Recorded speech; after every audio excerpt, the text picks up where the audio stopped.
Hello ladies and gentlemen, and welcome back to the Wind Waker. In the last episode, we got the windmill going, we got the lighthouse going, and then after some really weird shit, we got a fourth empty bottle from Myla, the poor orphan girl. No, she's not an orphan girl, she's just poor. But in this episode, we've got a few more things to wrap up on Windfall Island, and then we'll be heading off to do some more stuff. So for now, I'm going to make it daytime.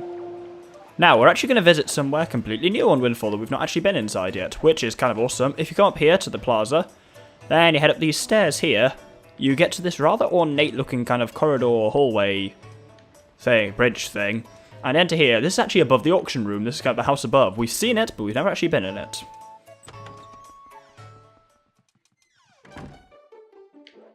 And there's this gentleman inside. You there, halt! Oh, you're just some wretched street urchin. I thought you were the postman. Be thankful, because if it were the postman, I would have shooed you out of here before you could say boo! But you look rather familiar, street urchin. Have we perhaps met someplace before? Indeed, we actually have. If we... Nope, I was going to try and take a picture of him. I was just trying to take a pictograph of him. This is... Maggie's father. Maggie's father, surprisingly, Maggie's father is quite confident that he is the epitome of fashion. It would probably be more accurate to say that the clothes he wears are distinct. He seems to especially like vintage clothes and jewellery. Indeed, he was incredibly poor before when his daughter was kidnapped and taken off to the Forsaken Fortress. He was the one who hung around under that tree the whole time, shouting things at us. Since his daughter was returned, he has ended up inexplicably wealthy. Not entirely sure how that happened, but anyway, if he's Maggie's father, then this here would be Maggie. Her favourite thing is love and romance. Maggie was dirt poor before being kidnapped and held captive in the Forsaken Fortress. She's quite popular with all boys, but she prefers, in inverted commas, wild boys over all others. Lately she has taken to writing poems and will soon be publishing one entitled A Woman's Heart is Blue. And if we talk to her, she says, "Oh, to think that I would survive my ordeal and return to this town, and to think that I would ever be able to live in such a beautiful, opulent house. It's like a dream come true." But no, it's a nightmare. Without him by my side, it's like a rainstorm rages in my heart. He was so kind to me in the Forsaken Fortress, that sweet boy who gave me all those expensive necklaces when I fled from that accursed island. Just hearing his name lift my spirits. Mo, the wonderful moblin from the Forsaken Fortress. Oh, Mo, why, Mo? I'm always writing heartfelt letters filled with my overflowing emotions, but why don't you answer me, Mo? Ah! This is bad. Oh, terribly bad. I've drifted off into my own dream world. Oh, by the way, I have a request for you. Could you take this letter I've just finished inking and deliver it to the postbox for me? Please, I beg of you. Sure. What? Really? You're such a dear. You've made Maggie so happy. You got Maggie's letter. It's a letter from Maggie to her sweetheart. Keep it in your delivery bag. The postbox, don't you dare forget, but you must promise me not to read it. The secrets of a girl's heart are said to be shared only when she so desires. There's something weird going on here, because if you remember when we came in, her father freaked out when he thought we were the postman. But anyway, I'm climbing on here apparently. If you hop down here, actually, this is just the auction house where we were. You will recall when we first came in, we broke some of those pots and a man upstairs shouted at us. It wasn't that man, however. That man's new in there. He was the one who used to live under the tree. So if he lived under the tree but now lives in the big house, then the man who used to live in the big house, indeed, lives under the tree. This is Myla's father. His hobby was once collecting expensive vases, but unfortunately they were the kind of vase one wants to break as soon as one catches sight of them. Those who did were forced to compensate for his loss and were said to regret it afterwards. Yes, we got a bit of his story last episode. It was that he'd spent the majority of his fortune on getting his daughter Myla back from the Forsaken Fortress, and so now they've been kind of kicked out, and it's a nice little kind of swap around like that. But unfortunately, Maggie and her father kind of show... You'll see more over this coming quest as we post this into the postbox, but they show that wealth kind of can turn you into a dick if you've been poor all your life and suddenly become rich. Oh well. Ka-chunk, power! This postbox is near the mail centre on Dragon Roost Island. Postage is only 5 rupees. Postage is more the further you are from Dragon Roost, but yes, we shall send that off to the Forsaken Fortress. That's the first time I think I've ever sent a letter to a moblin. But anyway, while we're here, there's a couple of figurines and stuff we can get and things we can do. There is normally... Oh, that's weird. Okay. Who knows? There's normally some people here who aren't currently here. What we can do, though, is we have skull necklaces. If we give them to this man, Candy the Sailor... No, Damper the Sailor...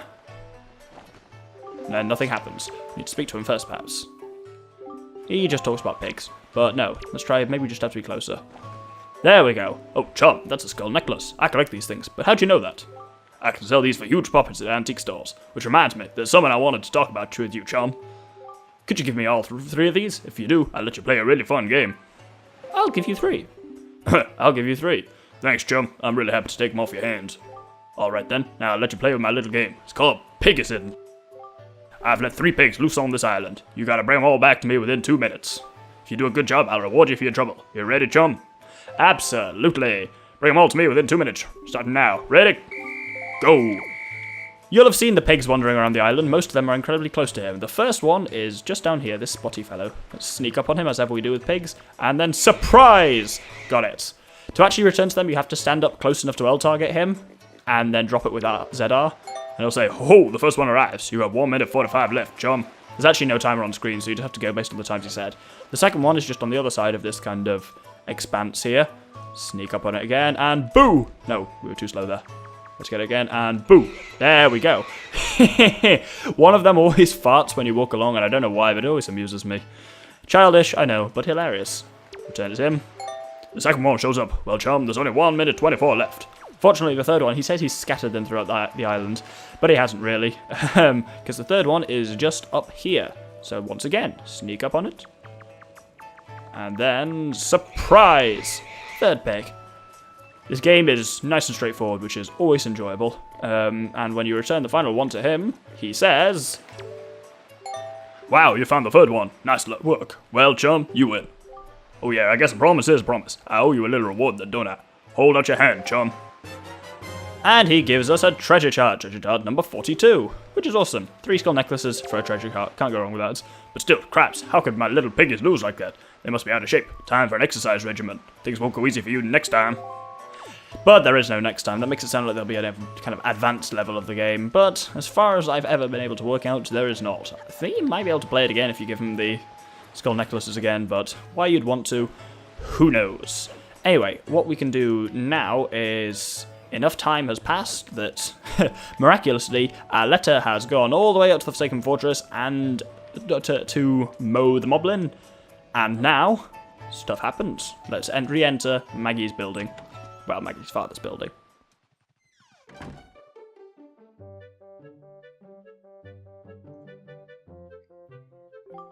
Honestly, you just don't understand, do you? Open up your ears. Silence! I'm telling you we don't allow postmen here. Be gone! Be gone! Don't be ridiculous. I went through great trials and tribulations to go all the way to the Forsaken Fortress and return with Mo's letter. Silence! Be gone! Be gone! Then please, be reasonable. Can you at least sign for the letter? Silence! Be gone! Be gone! Just acknowledge that I was here! Silence! Be gone! Be gone! Foolish man, now you've made me angry. I can't even look at you in the face any longer, or I fear I must go somewhere to cool my feathers. Well, what a wretched, unruly postman. I don't know anything about any Mr. Mo in any Forsaken Fortress, and yet he always comes here bringing his letters. Does this Mo think I'll let him lay a hand on my one and only daughter, Maggie? I don't care whose letters they are. They'll never reach her on my watch. So, drama. What we need to do now is... That was Ilari the postman, and he has stormed off in a rage. He has stormed off specifically to the cafe, which is located above Zunari's stall. So let's head on over there. Now, we've only been in the cafe very briefly before. There's Ilari cooling his feathers. But there's actually another couple of figurines we can take in here while we're here. This man, we've actually already taken a figurine of for the quest that got us the Deluxe Pixel Box so long ago. We had to make him jump and then take a picture of him. This indeed is Gossack. His personality is not brave. There isn't much to say about Gossack. There are a couple of figurine descriptions that are just things like that, like, this man isn't interesting, not much happens here, those kind of things, which are always amusing to me. Additionally, we can take a picture of the woman behind the counter. This is Jillian. Jillian manages the cafe in the place of her now ill father. It seems she once had a boyfriend, but that info is top secret! Yes, that's actually in capital letters on the figurine description. We can also sometimes, let's see how it's being, take a photo of... No, we can't. He doesn't exist at the moment, apparently. It's weird. You can't take a photo of Ilari here. But anyway, if we speak to him, then he says, Oh, it's you. I'm sorry you had to witness me fly off the handle like that at Maggie's house. I'm most embarrassed. That man just... never mind. To tell you the truth, though, I came to deliver a letter addressed to Maggie from a moblin named Mo, but as you saw, the girl's stubborn father won't permit me to give it to her.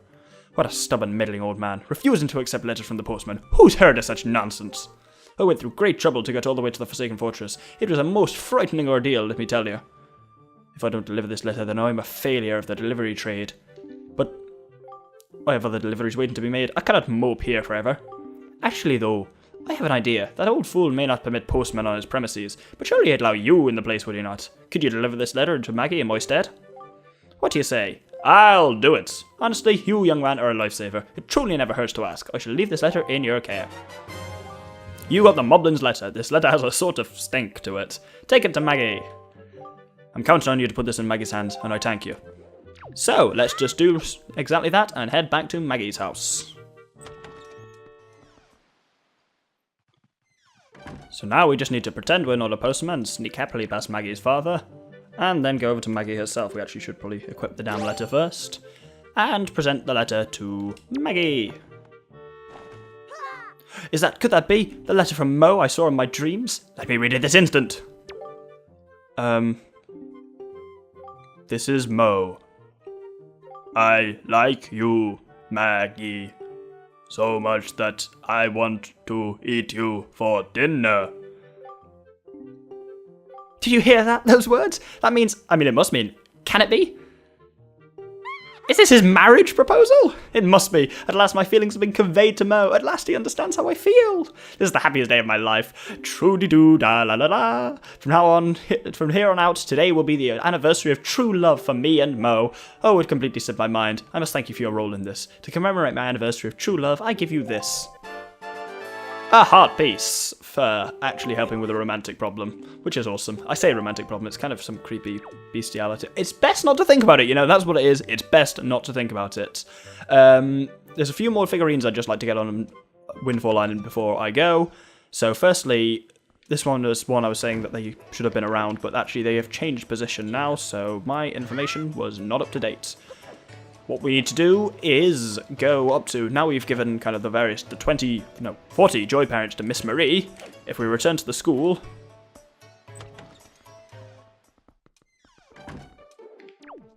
then there are some kids in the classroom. Often these guys are out on the kind of where we caught the pigs, but oh no, I'm not trying to show that off to Miss Marie. God, this keeps happening this episode. If we come over here, we can take a picture of one of these two twins. Doesn't matter which, they're the same figurine. This is Patova and Joanna. Their nickname is the Little Tipsters, even. These two girls are talented at hitting on the island rumours, seemingly without any tips or advice from others. Children can be really frightening sometimes. Yes, they can. I agree with that wholeheartedly. Anyway, there's two more we can get, but they're taking a slightly odd thing. Let's return to the King of Red Lions. Now, when we're on the King of Red Lions, what we need to do is not set sail, but just cruise around the side of the island, because there's two pictographs which are much easier to get from the King of Red Lions. I think this first one's actually impossible to get from the land. This is Missy. You'll recognise her from the auction house. Her son is Damper the Sailor, the guy whose pigs we returned just this episode. She is just an ordinary elderly woman. Does not say much about her, does that? But yes, she's one of the people who's often at the auction house where we got the swift sail and various other things. Come a bit further around as well, we will encounter this guy. This was the guy for whom we did the Joyous Volunteer quest where we put those flowers up around the town. And indeed, there's two right next to him. This is Sam. His favourite spot is the sea view bench, unsurprisingly. He thinks that a little composure is of the utmost importance in life. Sam's a card-carrying member of the Joyous Volunteer Association. And that's pretty much every person on Windfall now we've got a pictograph for, except for one. It's a character we've met a lot of, but I will be doing his later for reasons which I will explain later. For now, what I'm going to do is head off, finally sailing off, to the south and the east, down to Fire Mountain. Now, Fire Mountain looks seriously cool, but if you recall last episode, we got two upgrades, Fire Arrows and Ice Arrows, and we were told that our Ice Arrows could freeze the hottest flames. Let's equip the Ice Arrows and try just that.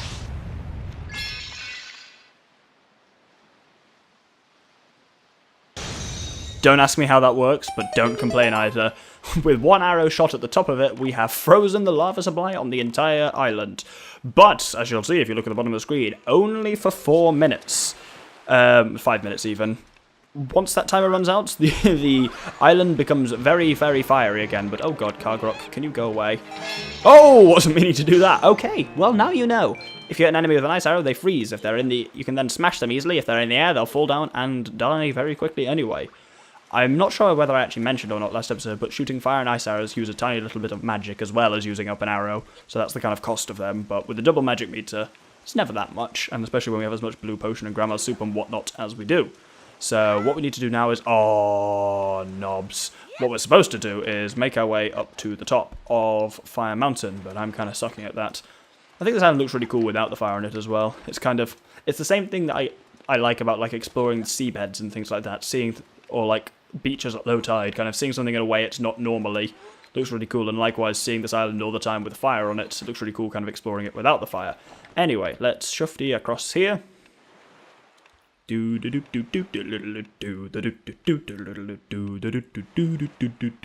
is that in my head? That's a completely wrong game. I suppose I was playing it recently. Anyway, we're now basically at the top. This is where the huge jet of flame was coming out.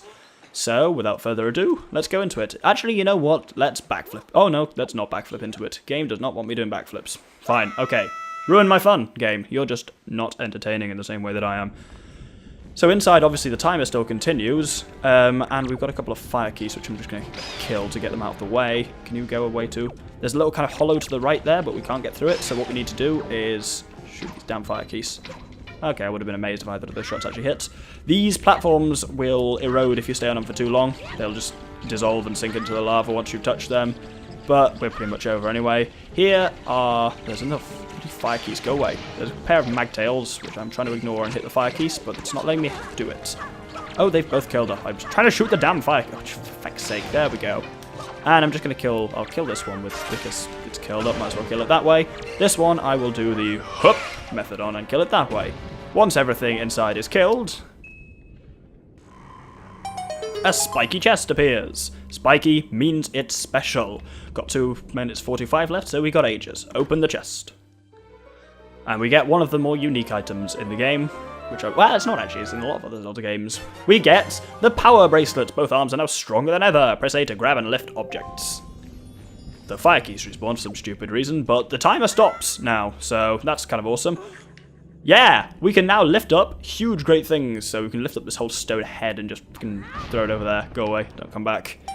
And that just takes us back to the beginning, so we can just leave.